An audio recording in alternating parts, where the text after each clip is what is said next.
Alright, so now let's go for some bonus round tips on dealing with proud drywall. First thing you're going to do is you're going to look around the jamb, see how proud your drywall is, check it out with the speed square. Here you can see I'm only about an 1/8 inch proud the whole way around. So for a window like this, I'm going to just go ahead and use my Bessey clamp. I'm not going to alter the compound cut on the casing or anything like that. So then, of course, on every window, you got to scrape off all the mud that the drywaller mudder left on there. So this little pry bar works great for that. I carry this thing with me all the time. It also works great for hooking underneath baseboard in the corners. Whenever you get in the drywall taper and you need to pull the bottom back out, you can just hook it right under and pull it out. Great little pry bar. Most common technique that everyone knows whenever your drywall is a little bit proud is just to remove some of the drywall with your hammer by kind of cutting it and smashing it out. Whenever you use your hammer to remove the drywall, you actually want to use the edge of the hammer whenever you're hitting it, and that'll actually cut the drywall as you hit it versus smashing it, and that'll actually make it a lot easier to remove, giving you kind of a cut edge. And you can just flip your hammer around and use it like a rasp.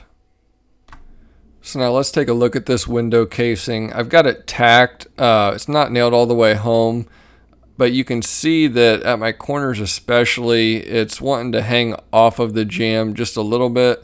It's not too bad, but it's actually really easy to fix with a Bessey clamp, like the 12-inch here.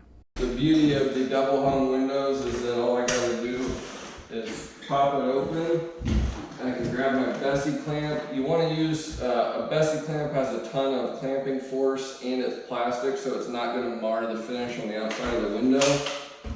We'll just pop it open here and pull this in, and it's already nice and tight to the jamb, so now I can just nail this off. Another random tip, after you pull it in and you go to nail off with your brad nailer, use the scissor nailing technique where you're actually shooting your nails in opposing angles, and that's going to act more like a stapler versus just shooting them straight in, which doesn't have a lot of resistance from pulling back out.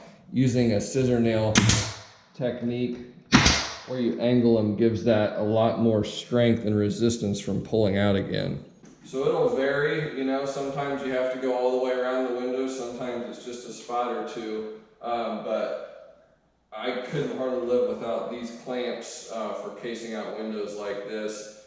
Makes it super easy to pull things where they need to be, and a lot of times the window is where it needs to be, but for whatever reason the drywall is sitting off of the studs or something a little bit, and that keeps the casing from going tight to the jamb, and just throwing a clamp on it and giving it a little bit of pressure, it just pulls it right where it needs to be.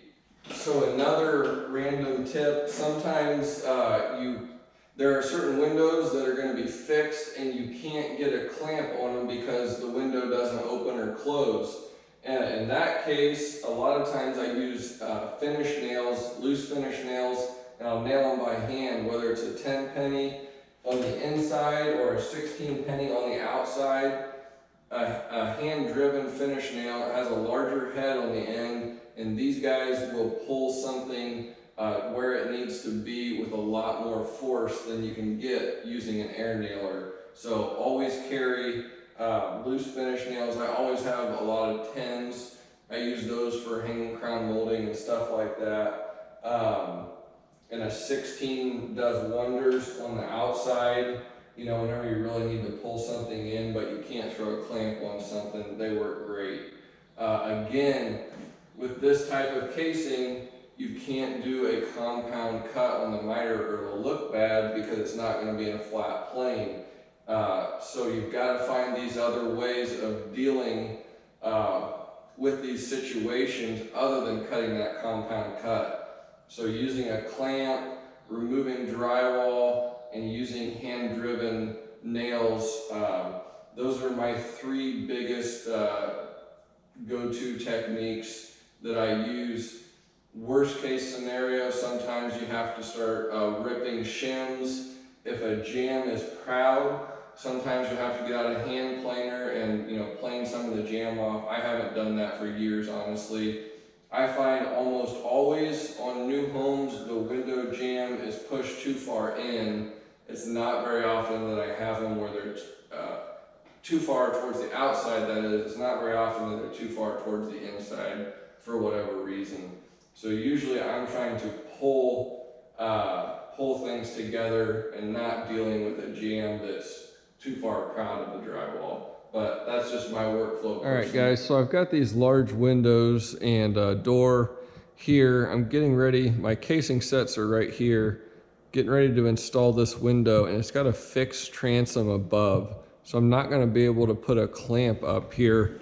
But my issue is I've already pre-assembled, obviously, and my drywall is quite a bit proud. I'd say probably a 1/4 inch, maybe even 5/16 proud of my window jamb. So this is going to be a tough situation. I'll show you how I deal with it. First thing I'm going to do is I'm going to smash all this drywall and remove quite a bit of it up here. That way I can push my casing in on these areas and it'll go tight to the jamb pretty easily. The trouble spots are going to be over here where the miter is. See up here, I've removed the drywall, which will help the casing sit better. Even going down the length of the window to this bottom corner, I've got quite a gap there also. I don't know if you can see that. It's about a 1/4, 3/16 to a 1/4. I'm not worried about this because I know I can put my clamp on this because the windows will move. At this point, I've got my casing nailed on. I've went around with my Bessey clamp and I've got it pulled tight everywhere I can that I had access to, but I've still got the issue above where the transom is at where I can't get my clamp. So the next thing I'm going to do is take some hand loose finish nails and I'm going to pull this thing around and try and see what I can do with that gap. Again, I did not want to do a compound miter cut up there because then it would have looked really bad with paint. I want to keep that plane nice and flat with this flat profile of casing. So I've got to do my best to get that casing pulled into the jamb. So the next thing I'm going to do right now is take my hand nails and get this pulled in as tight as I can. First, I'm going to take a 16 penny and make sure my casing is pulled as tight as possible because it's a possibility that this drywall is sitting off of the cripple studs and header.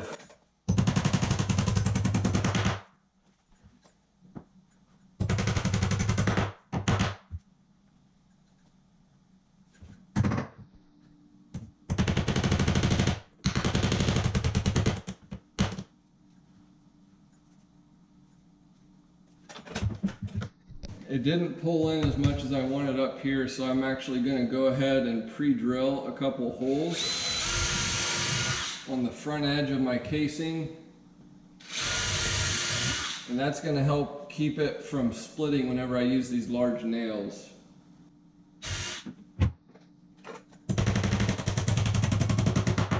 Exactly.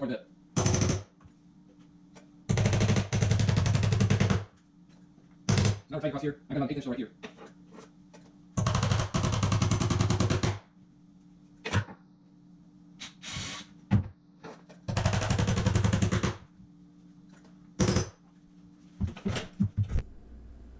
After it was all said and done, I was able to get the casing nice and tight on the right side. No issues there just by using the hand-driven nails. That extra holding power is just a lot different than an air nailer.